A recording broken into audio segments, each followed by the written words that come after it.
Mystery. Something that is always an enigma for us to understand, yet intrigues us more to stay on a series to the sometimes better end.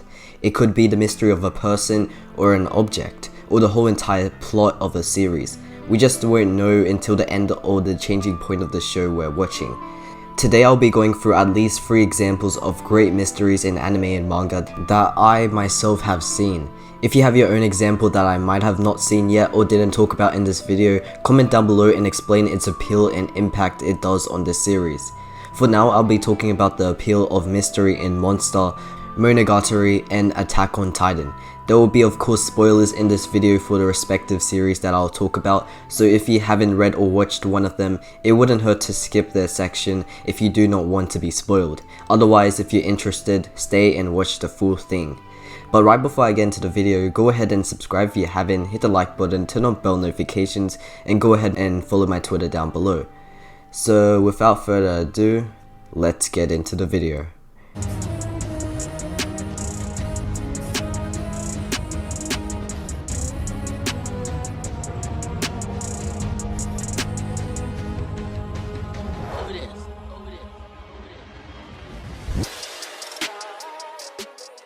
The first mystery I'm going to be talking about is the mystery that is situated in Monster, one of the greatest mangas up to date.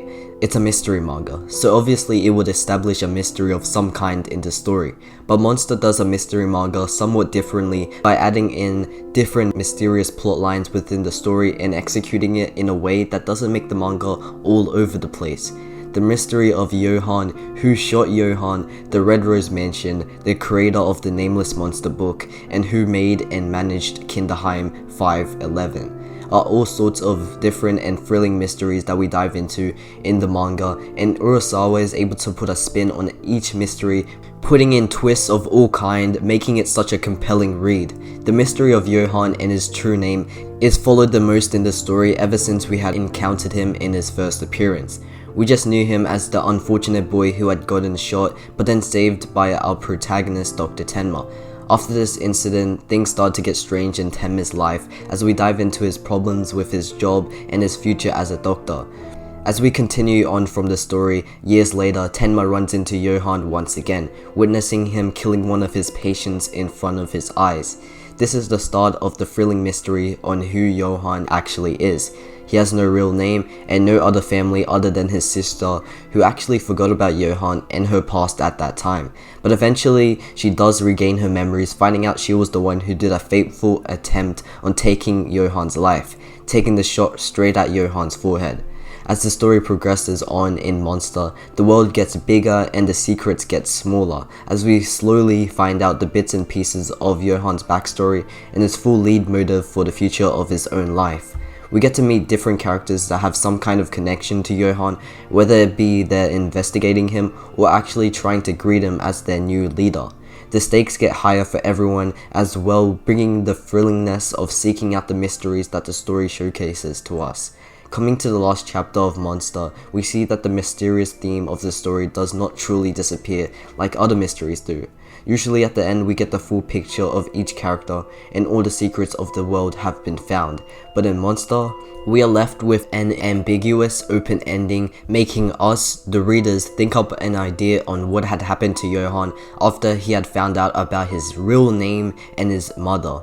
Personally, I thought this type of ending was great for a story like Monster, and I actually like Urasawa's endings in general, while other people usually have mixed feelings on them. But to be honest, Pluto was the only Urasawa ending that felt pretty average in my opinion, while Monster and 20th Century Boys endings were great. So let's move on to another one of my favorite examples of mystery in anime and manga, that also supports the whole appeal of it. This mystery is the mystery of Mystery of Ougi and her connection to Araragi, the protagonist of Monogatari. The whole Monogatari plot doesn't really have a certain genre it follows. Sometimes it can be mystery, sometimes it could be action, and other times it could just be all around random stuff that is actually pretty entertaining.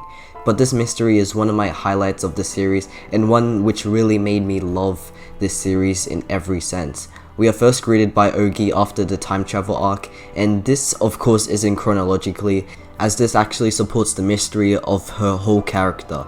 She seems strange at first, but then we see her engaging in conversation normally with our main protagonist, confusing us watchers and readers widely, but also giving us a sense that she isn't dangerous at the moment though. As the series continues on and we get to see Ougi's character more continuously, we start to become even more suspicious of her, as she always appears to be plotting something. We just don't know what it is. We get to see the world of Monogatari getting bigger and more strange things come up. The biggest thing we get to see is the darkness. The darkness is basically the anti-existence. It eats away apparitions that don't do their supposed jobs, as we saw in Shinobi Time that the darkness tried to attack Kiss Shot, as she basically wasn't doing her job as a vampire and not off eating humans and doing vampire stuff.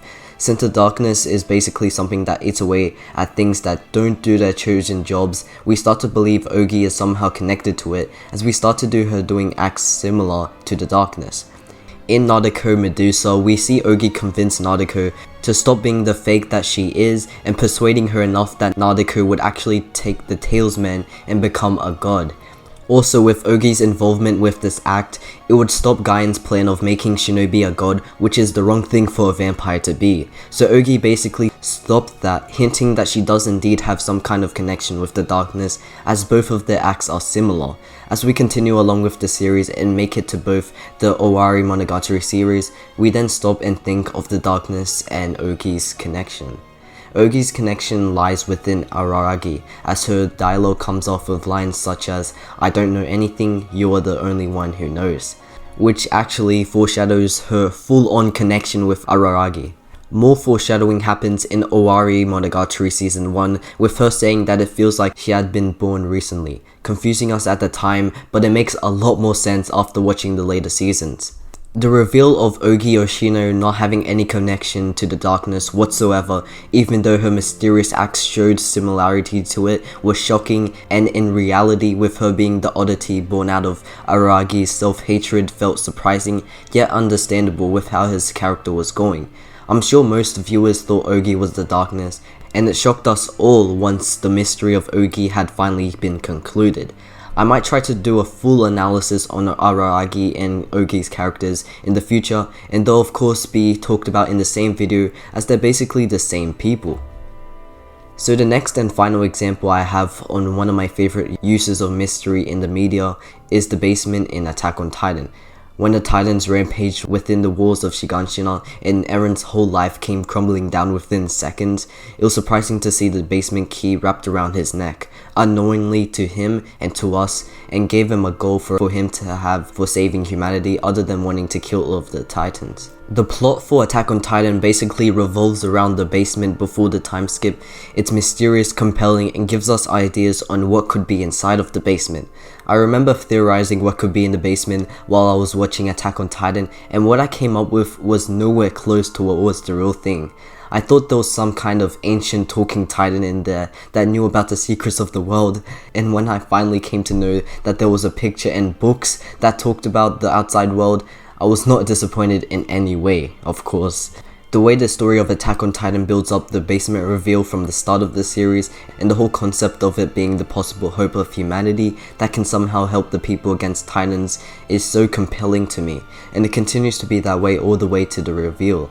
All in all, the mystery of the basement in Attack on Titan is one of its strong points of the first half of the series, and it supports it greatly by attracting new starting viewers of the series in a well executed way. So what I think the appeal of mystery in anime and manga is, by going through these examples, is that mystery as a whole in a story is a great strong point a series could have. It's able to interest readers or watchers, compelling them to keep on viewing the selected series. The supposed hints and clues that make foreshadowing happen for certain mysteries is a good thing to put in a story, as it makes the second experience of viewing a series much better than the first, as you begin to come to realize how well the author of a story fully planned out their whole plot. Character mysteries such as the Mystery of Johan and Ougi are ones that are able to make us look into each character more and figure out the connections that they could have to them. It is able to make us interested in characters a lot more, other than the only plot focused mysteries that make the plot the only important part of the mystery. It's appealing to see how each mystery starts and ends, while the way to finding out and figuring out the problems of them are always the best part of the story, as we get to see how characters handle the suspense of the chosen mystery. I think that's where I'm going to end it off for today. Hopefully you did enjoy, and if you did, make sure to comment down below some more appeal videos that I should do on certain character tropes or genres. I really like doing these types of videos as it gives me a chance to talk about my favorite tropes and genres in anime and manga as a whole. But for now, like always, subscribe if you're new, hit the like button, turn on bell notifications, and go ahead and follow my Twitter down below. It's been Endless Requiem. Peace.